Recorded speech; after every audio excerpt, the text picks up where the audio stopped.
My name is Luciana McClure. I'm from Brazil, from São Paulo. I moved here in 1999 with my family, my parents and my two sisters. We left São Paulo, Brazil, because things were getting a little violent. And at the same time, my stepfather got a fellowship to do research at Yale. So we left everything. My mother quit her career. She was a lawyer. And in order to give me and my sisters a better life, better opportunities. And I didn't speak English. I spoke maybe 2 sentences. So I couldn't understand what people said. It was hard having to go into high school. Me and my sister both stayed a year back because we couldn't speak the language. So we stayed a year back and we had to do the regular curriculum that everybody was doing. But on top of that, we had to learn English. And I remember that being very hard, especially as a teenager, because you're already awkward as it is. I had people that had no idea what Brazil was like. I had people asking me if we had TVs, if, what was it like? And I had to really explain, but it was harder because I didn't speak the language. So often people would speak too loud with me, and I said, I have to tell them I'm not stupid, I just don't speak the language. I just need you to speak slower so I can understand it. So then I went to college. I major in psychology at first and I minor in art. I decided that art was more of a path that I was more interested in. And so I got a Bachelor in Science in Studio Art, specialized in photography, and then I just kept a minor in psychology. I am a mother now. I have 2 young children, and I raise my children bilingual, and also teaching them about culture and how there are other people in the world.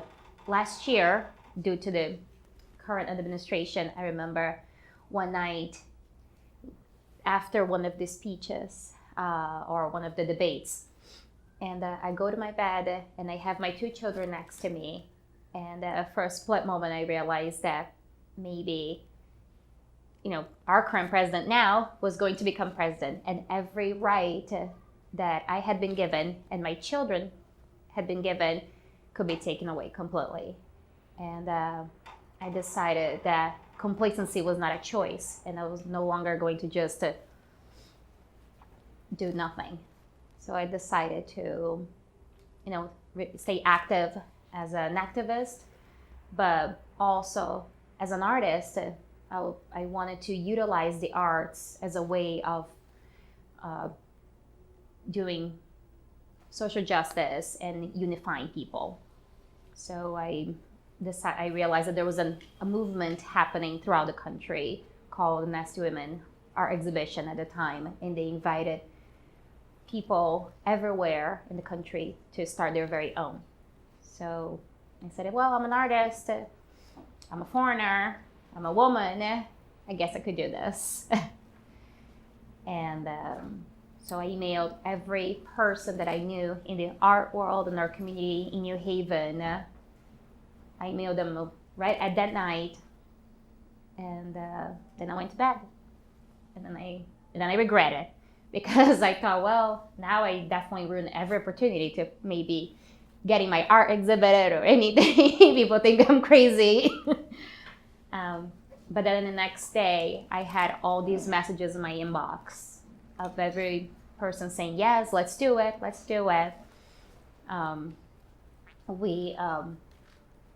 We're with you. What do we have to do? So I had no idea what that was going to take. So I started meetings with people, with other women, and then eventually Sarah Fritchie, who's the creator of Art Space, came to talk to me, and then Valerie Garlick, who's the director of the Institute Library, and they said, hey, we want to help you. Let's do this. So I said, okay, let's do it. So it was weeks of work figuring out how we can get all these people together, and for the sake of just, creating a platform And but we were artists, and what could we do? So Sarah, because she's a creator, she could help with that. Valerie, she gave us the space. And then we're like, okay. Then the election happened. The march in January happened. And we launched our open call, and we said, everyone, join us, submit your R. We're responding to this administration. Let's do something. So we start receiving submissions, and then we're like, okay, 10 submissions, 20, all of a sudden 100, 200. Then we had men, women, older, younger.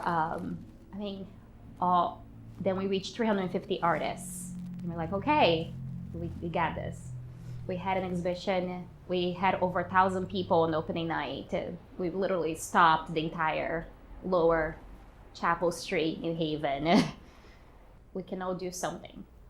We just have to believe that we can make change happen, but we have to get out of our comfort zones.